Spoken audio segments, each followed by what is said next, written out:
EU sighs with relief as Biden readies to enter White House international world.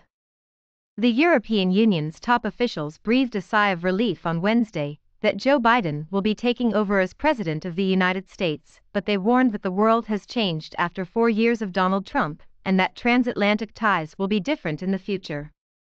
This new dawn in America is the moment we've been awaiting for so long, European Commission President Ursula von der Leyen said, hailing Biden's arrival as resounding proof that, once again after 4 long years, Europe has a friend in the White House.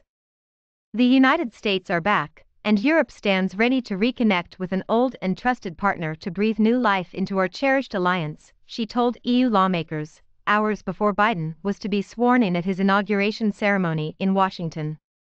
European Council President Charles Michel, who chairs summits between the EU's 27 heads of state and government, said that transatlantic relations have greatly suffered in the last 4 years. In these years, the world has grown more complex, less stable, and less predictable. We have our differences, and they will not magically disappear.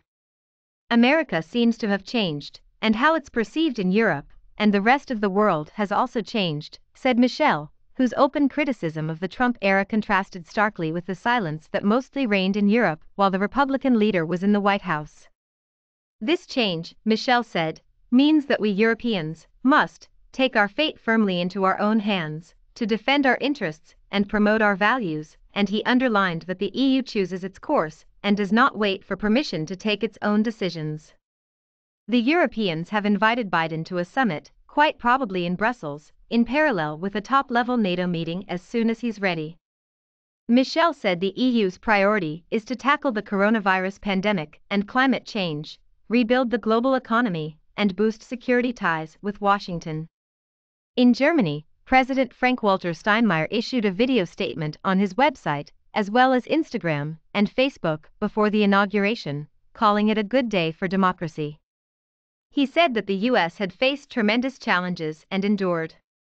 Despite the attempts to tear at America's institutional fabric, election workers and governors, the judiciary, and Congress have proven strong, he said. I am greatly relieved that, today, Joe Biden is being sworn in as president and will be moving into the White House. I know many people in Germany share this feeling.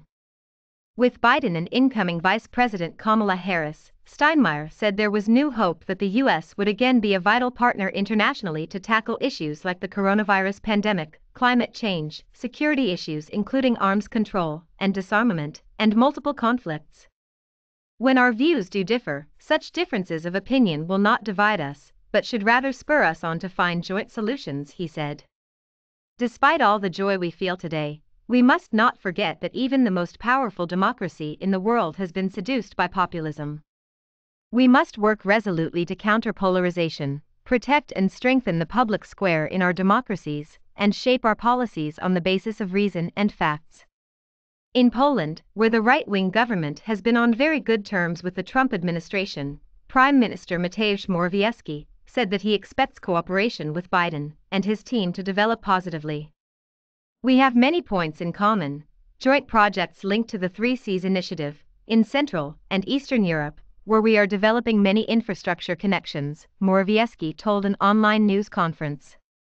He also mentioned the energy sector, where Poland is importing substantial quantities of US liquefied gas, LNG, and security cooperation around NATO's borders with Russia, saying that for these reasons and also due to the security cohesion, this cooperation will be developing well, or even very well.